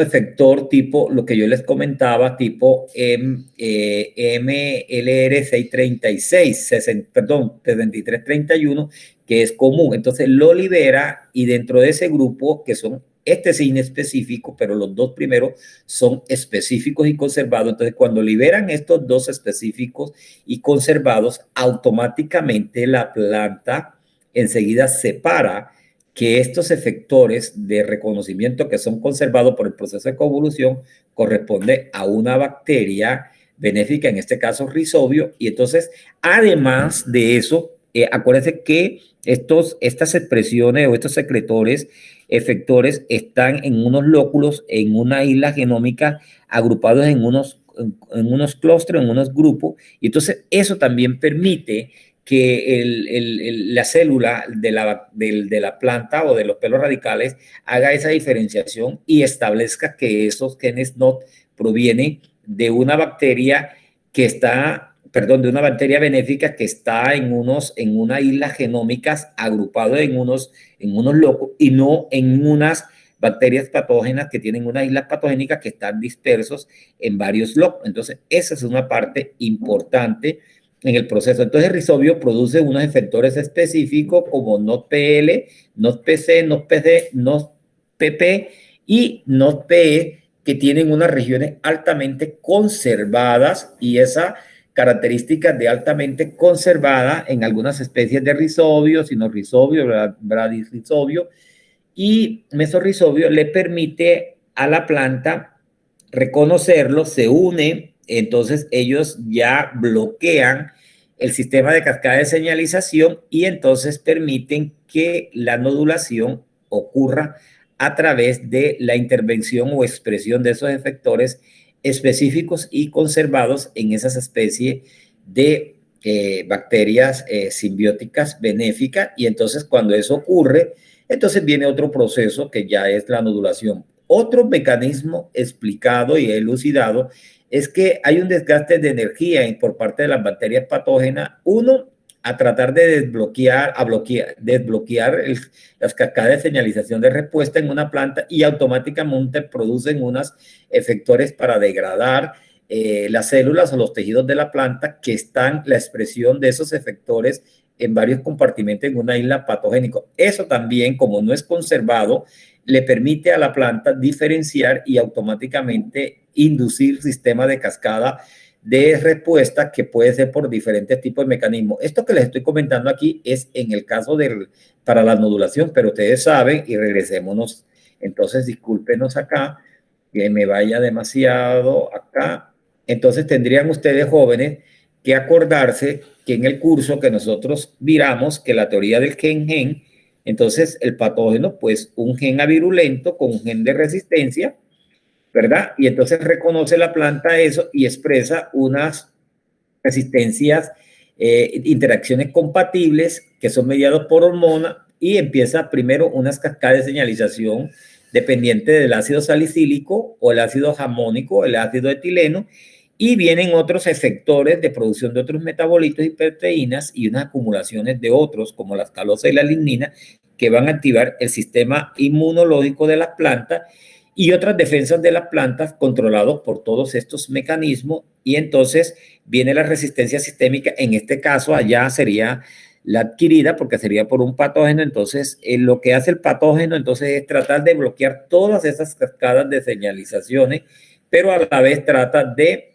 una vez que quiere bloquearla, trata enseguida automáticamente de producir sustancias o efectores que produzcan daños en la planta. Entonces, esa es otra, como no digamos un desgaste, una estrategia, pero la planta tiene la capacidad de elucidar esas respuestas, y entonces ella viene y entonces, ¿por dónde es que estamos? Acá. Entonces estamos acá, y entonces el rizobio se limita, no es sino simplemente a buscar varias estrategias para que la planta lo reconozca, o la célula de los pelos radicales lo reconozca a través de varias estrategias, y dentro de esa estrategia, en ninguna de esas partes está buscar o producir algunas proteínas o expresar genes que vayan a dañar, sino más bien que vayan a beneficiar. Y en este caso, pues, cuando eso ocurre y toda esa estrategia que utiliza una misma bacteria, entonces permite ya al final, pues, la expresión de unos, como nosotros lo llamamos, unos efectores específicos conservados para esos grupos de bacterias por ese mismo proceso de coevolución. Entonces, ¿qué sucede, jóvenes? Entonces viene, y entonces ya sabemos que hay una quimiotaxis atrayente, que son los flavonoides, y entonces activa en los plásmidos los genes NOD, que son los factores receptores que van a permitir la nodulación y el reconocimiento en la planta, que va a provocar o va a desencadenar unos procesos de infección activan o disminuyen, en este caso disminuye el sistema de respuesta, y viene lo que nos viene una parte, lo que se llama sistema de crecimiento, que es el que ya empieza a inducir una vez que esté nodulando con la producción de algunas fitohormonas o una hormona para que empiece el proceso de curvatura de los pelos radicales, pero sucede algo importante, jóvenes, que ustedes tienen que mirar y valorar en esta parte de microorganismos que van a producir, van a fijar biológicamente nitrógeno en forma simbiótica, que siempre van a haber son unos consorcios y existe especificidad entre leguminosa y rizobio, porque ya están determinadas las especies específicas con las cuales hay rizobio exclusivamente para frijol, para soya, para cargamanto. Ya se han hecho muchos estudios de eso, pero lo que ahora el reto que tienen, y que esto también ha ocasionado muchos avances, y es que existe una inoculación cruzada, es lo que se llama la simbiovariedad. O sea, ya a las leguminosas se les inocula con dos especies o 3 especies, ya las cepas las venden, mezclan las semillas y con esos cepas, y entonces empieza el proceso. Entonces lo que va a haber aquí, jóvenes, es una transferencia horizontal de genes, en primer lugar, pues de un rizobio A y un rizobio B. Igualmente, ambos van a tener los receptores o la expresión de los genes NOT en un plásmido, pero lo que se ha demostrado molecularmente es que cuando hay estos consorcios de 2 bacterias o 3 que producen una función, en este caso fijar nitrógeno, el flavonoide es capturado por la especie A en el plásmido, donde activan esos receptores elicitores de respuesta, que son los que van a ser reconocidos por los pelos radicales, y simultáneamente este rizobio A transfiere este mismo flavonoide a la especie B, y la especie B hace lo mismo, y entonces confluyen como unos factores de nodulación, llamemos cruzada, con relación a la eficiencia para alcanzar una mayor nodulación en ese proceso. Entonces, ¿por qué están utilizando esas estrategias? Y algunos investigadores lo están utilizando, y algunos estudios ya lo han demostrado. Es más eficiente, sobre todo para garantizar la eficiencia y como disminuir el gasto energético por parte de las plantas. Es porque cuando se utilizan grupos o consorcios, ya se tienen expresas o se tienen producidas las cepas que solamente expresan unos factores o unos efectores específicamente que ya son automáticamente reconocidos, y en esta cascada de señalización entre esos consorcios activan mucho más esos factores de nodulaciones, y el reconocimiento es básicamente o más rápidamente reconocido. Entonces, básicamente al final, cuando ya se produce la nodulación, cuando entra la bacteria, los rizobios se atraviesan intercelularmente en los compartimentos y que forman la membrana peribacterial. Entonces se produce la parte ya, la interfase simbiótica, y entonces viene la producción ya, el crecimiento de ese nódulo en este compartimento, y entonces ahí se forman dentro lo que se llama los famosos bacteroides. Los bacteroides deben producirse porque las bacterias que fijan nitrógeno, en este caso simbiótica, son muy sensibles al oxígeno. Entonces este bacteroide lo que les va a garantizar es un nicho para ellos poder fijar biológicamente a través del complejo enzimática. En esta fotografía por Wexton y colaboradores en el 2016 se muestra este mismo que vemos aquí, este bacterioide, pero ya miremos, bueno, esta es la parte de la proteína, que es igual a la proteína rica en hierro, para en este caso en el nódulo, por eso que se determina la eficiencia también. Resulta que dentro de ese, como nosotros lo llamamos, ese bacterioide, que es este mismo que está acá, hay unas zonas exclusivamente dentro. Miren, si ustedes lo miran, esta sería la parte como más hacia afuera, esta parte que está aquí hacia afuera, y esta parte que está aquí es la parte interna. Entonces, en la parte interna de ese nódulo, hacia la parte basal, en la parte ya casi basal, es donde está la activación, o están los consorcios o las bacterias con todo ese complejo enzimático, donde puede garantizar que esas enzimas puedan fijar ese nitrógeno. Entonces la localización pues de esas bacterias está en un punto dentro de ese nódulo específicamente, donde hay una zona de mayor protección para esas, digámoslo, para esas enzimas o esos complejos enzimáticos. Pero sucede algo, y es que en una planta puede estar pues estos nódulos, ¿verdad? Con estos bacterioides dentro, o sea, las bacterias que están aquí. Miren que se ubican más hacia la parte acá, la eficiencia, aquí estaríamos ya mirándole la coloración rojo del nódulo para determinar que se está produciendo un proceso de fijación de nitrógeno, pero en sí el proceso está más en la parte basal de ese nódulo. Pero resulta que también, si ustedes miran este esquema, aquí vamos a encontrar, y algo muy interesante, jóvenes, que fue el último estudio, es que en el nódulo, también dentro del nódulo están unos endófitos en el nódulo.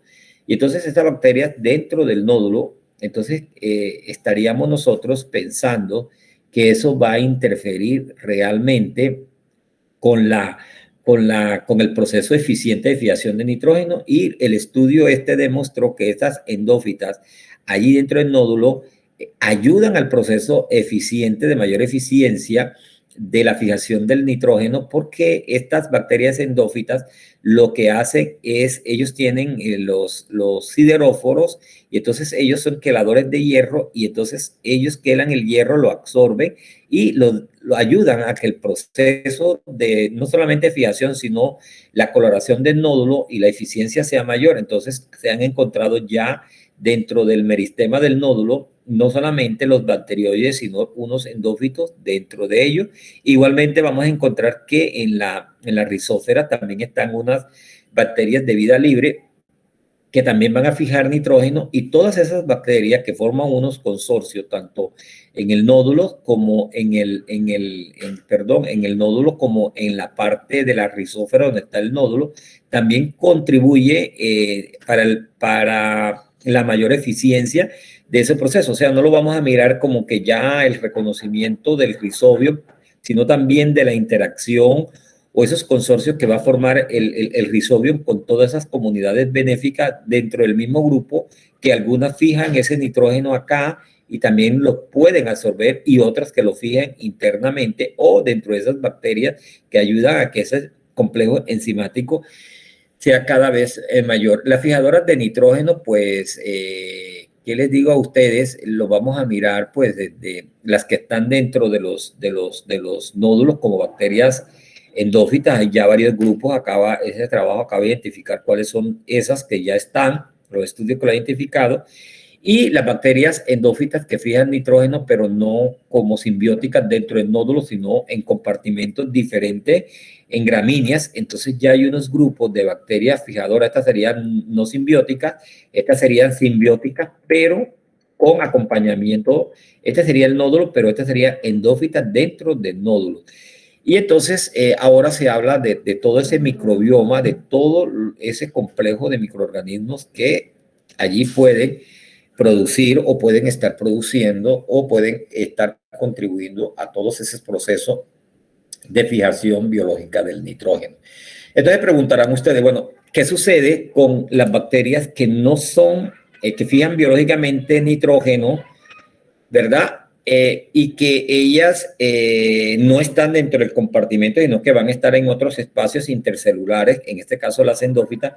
Entonces, ¿cómo va a ocurrir? Ya sabemos que en el caso de las rizobios tienen unos efectores tipo 3, tienen unas islas genómicas, los genes que expresan esos efectores están en locus y producen unos específicos y conservados, y produce varias estrategias para que al final la planta, pues las leguminosas reconozcan y dejen que se ocurra el proceso de nodulación.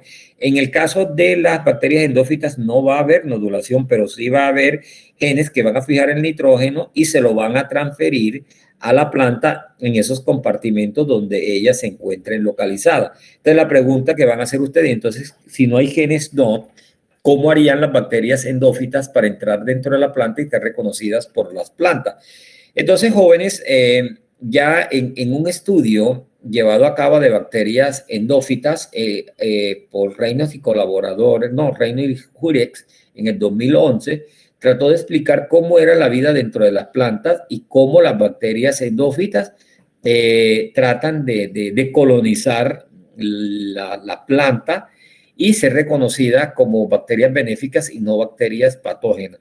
Bueno, al final hay unas conclusiones y es que lo que se cree y inicialmente los estudios, aun cuando faltan elucidar porque todavía hay otros mecanismos que quedan todavía sin elucidar, es que al parecer pues estas bacterias endófitas, ahora vamos a mirarlas rápidamente, ellos van a blanquear unos pocos niveles de respuestas en la planta y se cree que solamente son específicamente unas, si son la cascada del ácido etileno o el jamónico, pero solamente una de ellas, no las tres. Entonces, esa característica de blanquear solamente o flanquear solamente pequeñas o cascadas de señalizaciones específicas también ayuda como una respuesta para que las interacciones sean compatibles entre las plantas o unas cascadas de señalizaciones específicamente para que puedan ser reconocidas. Pero tampoco esto es así fácil. Bueno, lo primero que hay que mirar y por eso es que aquí, esto es lo que yo les decía acá, que se sugiere que hay un bajo nivel de defensa inducida por parte del endófito cuando intenta colonizar. Pero hay otra teoría que dice que los endófitos han perdido el flagelo. Entonces, la mayoría de las endófitas están en el rizoplano, en la rizósfera, y entonces han encendido o han perdido la secuencia de los genes. Ellos tienen genes para producir la flagelina o el flagelo, pero después ellos lo pierden. Y eso es como lo que ocurre, acuérdense ustedes hablaron, alguien habló de los biofilm o los biopelículas. Precisamente ellas llegan y cuando llegan a la biopelícula, cuando ya la forman, ellos pierden el flagelo, llegan como... Eso es lo mismo principio que ocurre aquí, porque verdaderamente que las bacterias endófitas forman son unos consorcios. Inicialmente, para perder el flagelo, ellos lo que hacen es formar unas biopelículas alrededor de las raíces de las plantas para que inicie la pérdida de ese flagelo, y ese flagelo es un elicitor de respuesta. Bueno, ¿qué es lo que ocurre en una bacteria endófita para que sea reconocida? O sea, aparte de todas estas bajas capacidades o niveles de defensa de respuesta que ellas inducen, ellos lo que van es como especializarse en unas cascadas de señalización para producir unos mecanismos dentro de la planta exclusivos, únicos, para que puedan ser reconocidos. Segundo, ellos pierden el flagelo. Ellas tienen flagelo, pero pierden porque ellas entran en una biopelícula o biofilme. En las bacterias endófitas, como ustedes ven aquí en la gráfica, no vamos a tener ningún tipo de efectores tipo 3, tipo 4, no vamos a tenerlo, ellas no lo tienen. Entonces, acuérdense que para recordar, estos efectores tipo 3 y tipo 4 son unos potentes efectores en rizobio, ojo, y en bacterias patógenas para suprimir el sistema de respuesta. En las bacterias endófitas, estos dos efectores T3 y T4 no existen. Esos efectores están bloqueados, los han perdido. Esas bacterias no lo tienen activo, no los expresa precisamente por el proceso de adaptación y coevolución. Entonces, algunas bacterias exclusivamente tipo endófitas, ellos van a secretar no 3 ni 4, sino un tipo de efector tipo 6, secretan que son unas moléculas autotransportadoras. ¿Por qué ellos van a producir esos efectores o esas moléculas autotransportadoras o esos efectores tipo 3? Porque ellos tienen que mandarles una señalización, unos receptores a la célula que los reconozca como bacterias benéficas, como bacterias simbióticas. Sobre eso, además de que no tienen flagelos, hay algo muy importante, y esos secretores tipo 6, que son exclusivamente en el grupo de las proteobacterias, donde están en el grupo de la bacteria negativa. Esos efectores específicamente ellos los producen para transportar o unos transportadores, y en este caso unos receptores de membrana, en el caso TOC-B, que son unos receptores que produce para introducir hierro o queladores de hierro o sideróforos en la bacteria. Entonces, cuando ella produce estos TOCs o esos receptores de membrana, para ellos producir o excretar los sideróforos que van a quelar hierro y lo quelan para ellos introducirlo dentro de la célula, automáticamente ese proceso de producir sideróforo, bueno, las bacterias Rhizobium también producen, me dirán ustedes, pero eso no es una explicación, porque las bacterias que producen endosimbiosis, como el caso de los Rhizobium, también producen esos receptores de membrana TOC-B. Sí, pero lo que sucede en las bacterias endófitas es que los genes que expresan esos receptores de membrana son codificados por mayor número de genes y están también distribuidos en loco. Entonces, los diferencia de los rizobios. Entonces, mayor número de genes para expresar los TOC y mayor eficiencia en la producción de los sideróforos. ¿Por qué utiliza una bacteria antes de colonizar a la planta, produce o expresa esos genes TOC para quelar hierro? En primer lugar, porque ella va a competir con muchas bacterias que están en la rizósfera, y entonces una forma de inhibir a las otras bacterias patógenas para tener ella únicamente la receptividad por parte de la planta es quelar el hierro, atraparlo y dejar que las bacterias que están alrededor de ella, que no son benéficas, automáticamente por dispersión o por carencia de hierro muera. Entonces inicia una estrategia automáticamente de quelar hierro a través de los sideróforos y inhibe la competencia de las otras bacterias. Entonces, ella va ganando el espacio en ese nicho ecológico. Al ganar espacio en ese nicho ecológico, hay dentro de la pared celular, en el lipopolisacárido gram negativa, ellos producen exclusivamente, han producido o expresan una secuencia de ragnosa, que es una secuencia exclusivamente específica de ellos,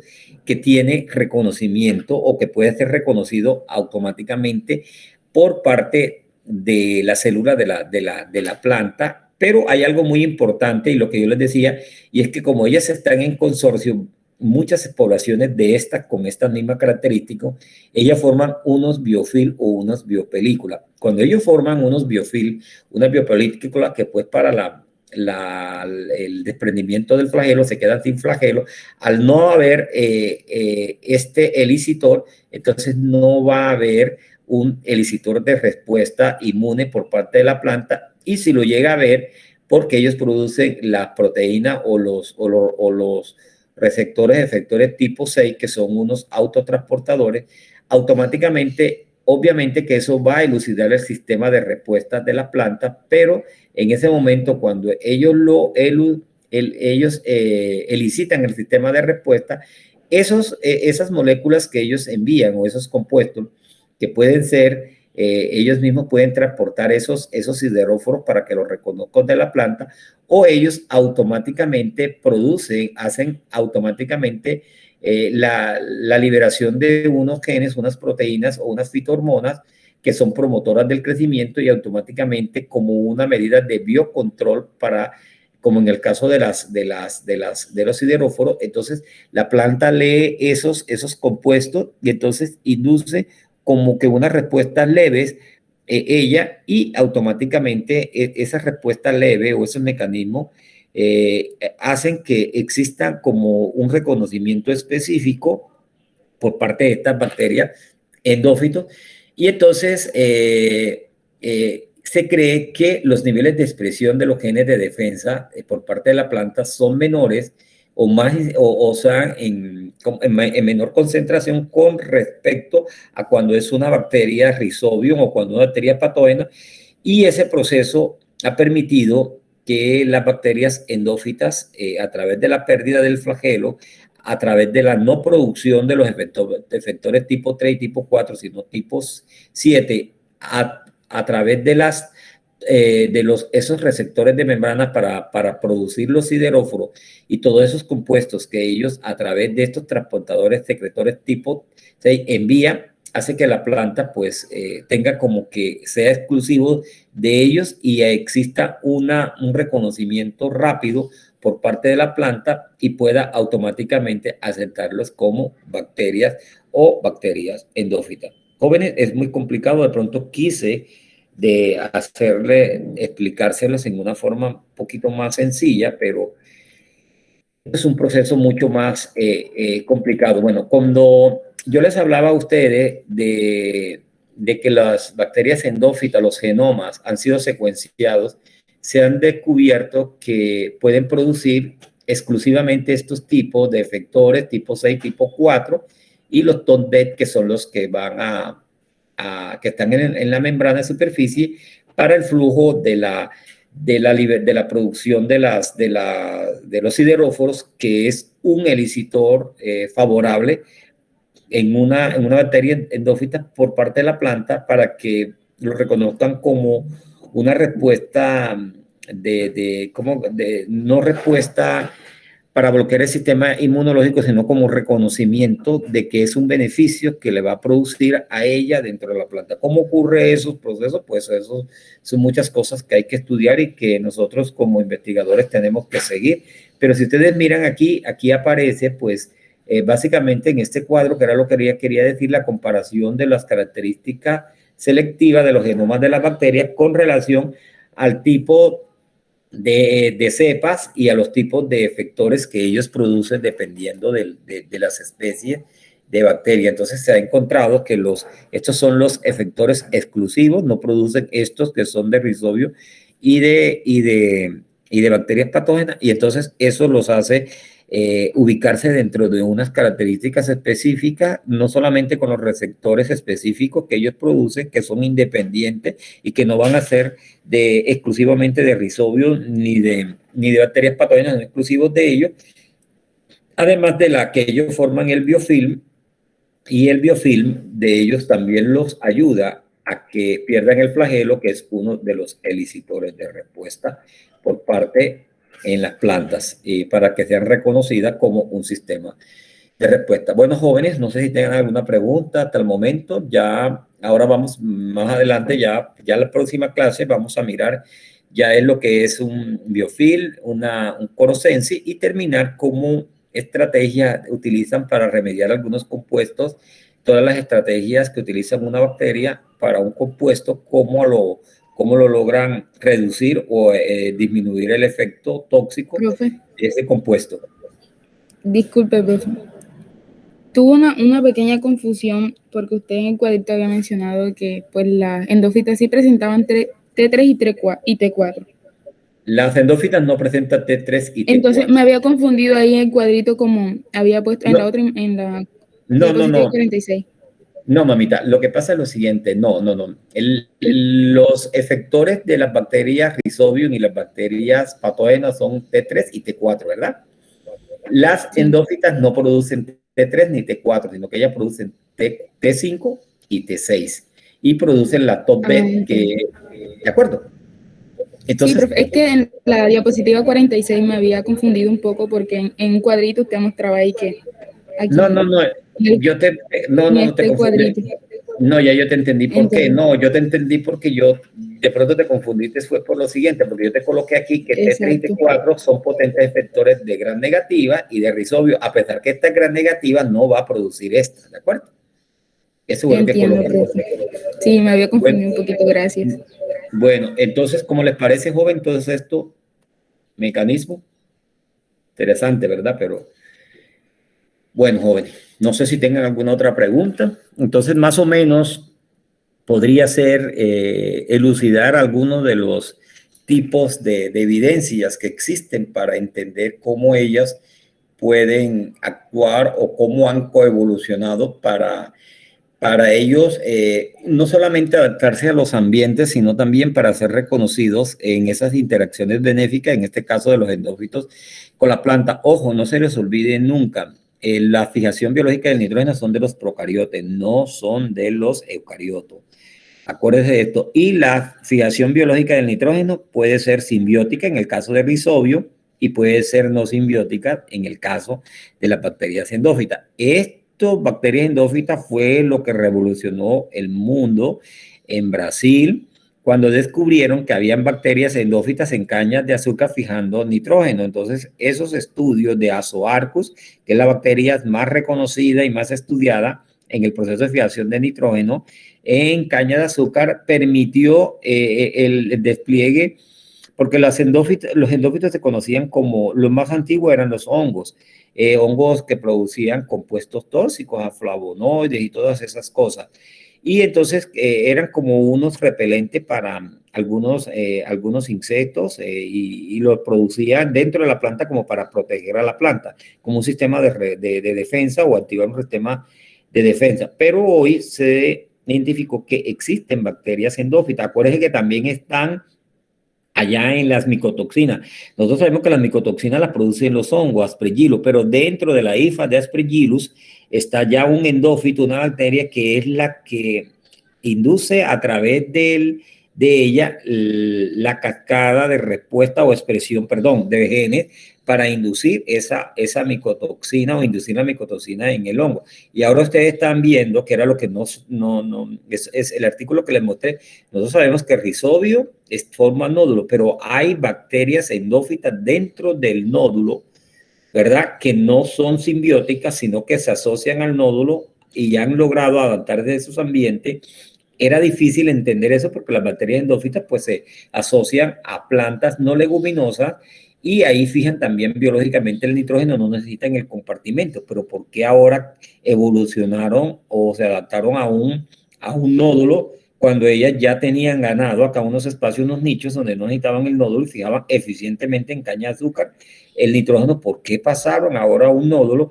Y resulta que ahora entre ellas mismas hay una, ¿cómo le llamamos? No solamente para la producción de los factores, no para la nodulación, ¿cómo te digo? Las infecciones cruzadas o el sinergismo cruzado, sino que ahora también existe el sinergismo o la cooperación o el mutualismo entre otras especies, en caso de Rhizobium y bacterias simbióticas, no para que fijen el nitrógeno, sino para que ayuden al complejo enzimático a ser más eficiente con algunos compuestos que se requieren para que el proceso de fijación de nitrógeno sea más eficiente. Me llamó la atención porque nosotros trabajamos con Rhizobium, pues ya eso está más estudiado que requete estudiado. Con las endófitas, pues sí, es lo novedoso, pero ahora ese consorcio endófito nódulo, que es lo que nos dejó un poquito como interesante en saber realmente qué es lo que ocurre.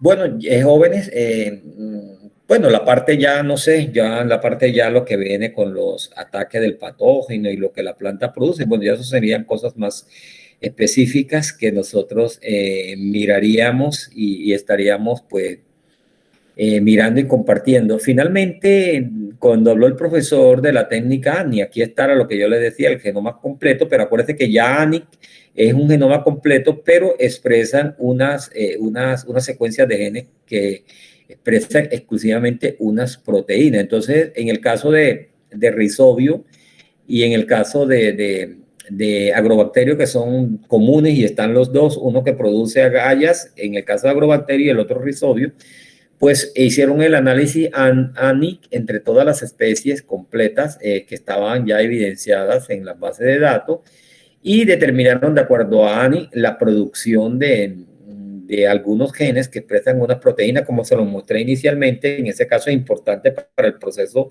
estas que están acá, que esto tenía que ver mucho con esto que está acá inicialmente, esto que está aquí, con estas proteínas, no solamente de fijación de nitrógeno, sino con la parte de solidización de fosfato, producción de sideróforos y compuestos indólicos y la síntesis de la ACC desaminasa y síntesis de gibberelina. En el caso del ciclo de nitrógeno, es importante en las procariotas, en las arqueas. Esto se está estudiando mucho. Bueno, ellos lo estudiaron acá en Rhizobio, pero nosotros lo queremos mirar en arqueas. En arqueas, esta parte, con esos grupos, utilizando esta técnica ANI, de determinar realmente qué proteínas expresan ellos, esas que estamos aquí, perdón, que me fue acá. Listo, y mirar la probabilidad de las especies que están ahí para una función específicamente. Entonces, esto lo que hicieron básicamente fue comparar estas dos especies y determinar de acuerdo al porcentaje de valores ANI superiores al 95, confrontar que por la producción o expresión de esos genes son especies iguales o pertenecen a la misma especie, y valores entre 80 y 95, las especies que están directamente relacionadas según estudios de Crostanitis y TH en el 2005. Entonces, un trabajo interesante, pues, bueno, para el estudio que estamos haciendo nosotros, nos permitió mirar a ver cómo ellos interpretaban el cruzamiento de especies específicas de la misma especie o especies estrechamente relacionadas. En este caso, pues las especies específicas serían todas las relacionadas agrobacterio, bacterio, entonces, o las especies específicas rizobio, como en este caso que está aquí. Pero entonces el estudio permitió cuáles eran las cruzadas entre Rhizobium y agrobacterio, porque estos dos tienen unos mecanismos de expresión de elicitores o de proteínas defectoras tipo 3 y tipo 4, pero en el caso de agrobacterio, ellos producen o transfieren el plásmido T, que es el que produce, produce nodulaciones, pero produce agallas. Entonces, de pronto, por esos procesos fue que se hizo estos estudios. Bueno, pero era algo complementario que no tienen por qué como confundirse en esa parte. Bueno, jóvenes, no sé si tengan alguna pregunta.